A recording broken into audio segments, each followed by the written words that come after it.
మహామహిమాన్వితులు గర్వంగా పైకి చూస్తారు కదా, అందుకని ఆకాశ మార్గంలో వచ్చాను.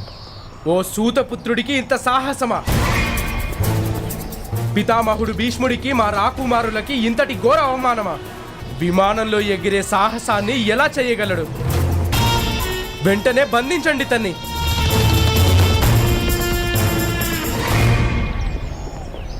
రాకుమారా, సూతులు చేయాల్సిన పనేంటి అసలు? రథం నడపడం. అంటే వాహనాన్ని నడపడం.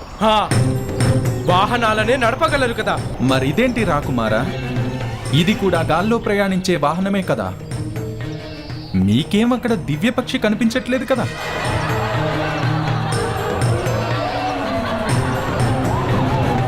ఆపండి. కర్ణ, కేవలం మాకు మాత్రమే అధికారం ఉంది వాయువాహనంలో కూర్చోవడానికి. రాకుమారా, మహామహిమాన్వితులు భీష్ముడిని అవమానించినందుకు కర్ణుడిని శిక్షించండి.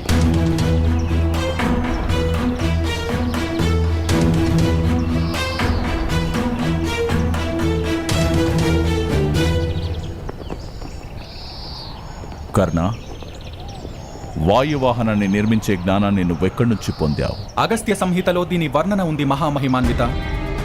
పురాతన కాలానికి చెందిన పుష్పక విమానాలు కూడా ఈ ఆర్యభూమి ఆకాశంలోనే ఎగిరేవి.